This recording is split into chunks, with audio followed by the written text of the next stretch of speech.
Hey everybody! Today I want to talk about one of my favorite characters in one of my favorite settings of the entire series. I actually haven't talked that much about her before to my memory, which is a shame because, yeah, it's Queen Thorn. And yeah, she's awesome. Okay, so little known fact, but Robin Hood is one of my favorite characters ever. That character archetype is just amazing. The lovable rogue, the character who's willing to go outside the law to bring out positive change. I mean, it's in the title, Thorn and her Outclaws.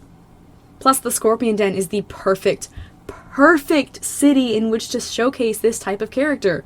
I love the Scorpion Den so much. It's like Gotham City, but in the Wild West. It's my jam. I see the Scorpion Den as this lawless haven of criminals and rampant poverty and desperate dragons who will do bad things out of their desperation.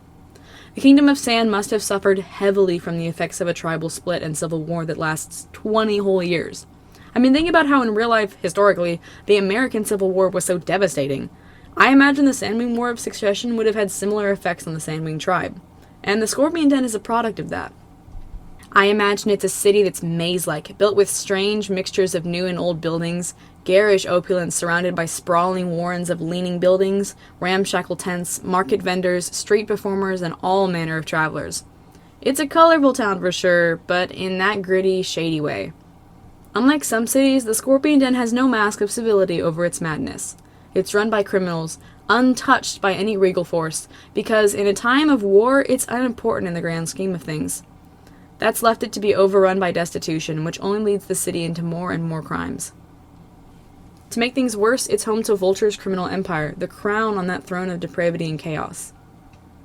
It's the perfect setting for the types of rags to riches stories I like to see in media.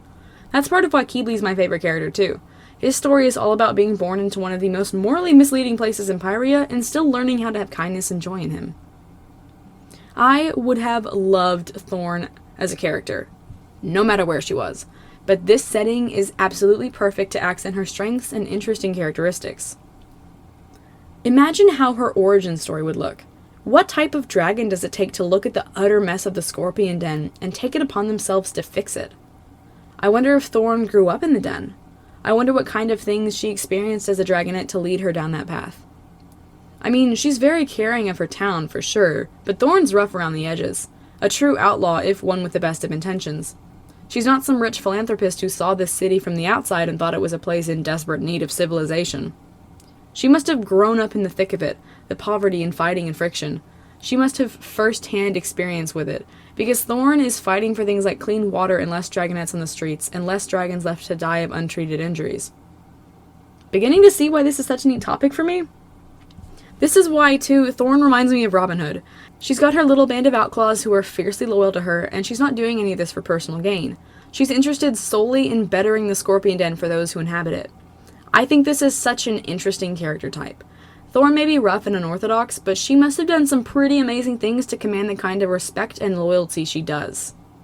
Not to mention, if we move a little more into headcanon territory, we can think about how that works with someone else in the equation. Vulture, Thorn's foil and antithesis.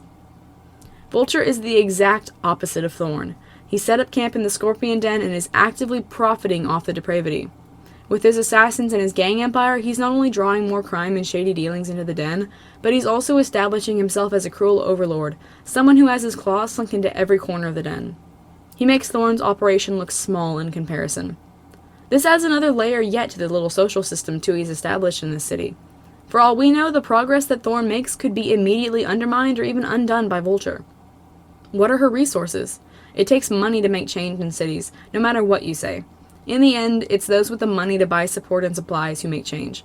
In this case, it seems like that would be Vulture. So how is Thorn operating? Like a literal Robin Hood? Is her character more oriented towards stealing from and undermining Vulture? This throws her character into a less philanthropic and more reactive light. Perhaps Thorn has personal history with Vulture's gangs? Or did she just gain him as an enemy in her quest to clean up the Scorpion Den? And what kind of things will Vulture resort to get rid of, no pun intended, the thorn in his side? He likely has more resources and influence than her, not to mention literal assassins, so if he really wanted her gone, he could make it happen. Unless Thorn is a bigger power than she seems to be. So then, what might bring Vulture to let their little game play out? Is it that he can't pin her down long enough to pick her off? She's not that secretive with her location, so that's probably not it. Maybe Vulture enjoys the cat and mouse games? No, Vulture seems less psychotic and more businessman, so that's likely not it. Anyway, there is an endless amount of nuance that can be assigned to the Scorpion Den if you choose to go in that direction. I love the little layers of social politics and world building that goes into fictional settings like this. It is delicious. I would absolutely die to read a book about the Scorpion Den pre-Book 5. Imagine a story about how Thorn clawed her way up to notoriety, describing the amount of work she's put into starting the machine of change. I think it would be awesome to read about, because when you get into characters and groups like Thorn and her Outclaws, you get into vigilante-type territory. Thorn may be on the side of the angels here, but she's still a criminal, technically, and I'm sure she's done questionable things. She's firm and doesn't take disobedience in her organization, and she goes after her goals vigorously, as we've seen. Yeah, this video might have just been incoherent rambling about how much I love Thorn. It's been a while since I've reread Robin Hood. I might be overdue. In conclusion, go reread Book 5 and Book 10, but specifically the parts dealing with Thorn and the Scorpion Den, because it's one of the most well-written and beautifully developed character and setting pairs in the entire series. I can only think of a few things, if any, that are as interesting to me as Thorn and her Outclaws and the Scorpion Den that they're set in. What do y'all think? Have y'all ever thought about Thorn this way before? Did you enjoy reading about the Scorpion Den, or did you find it more boring? Feel free to drop me a comment letting me know what you think. Don't forget to check out the links in the description and drop me a like if you enjoyed this video. If you want to see more videos like this, go ahead and subscribe to my channel. Thanks for watching, and please have a wonderful week. How to fix this man?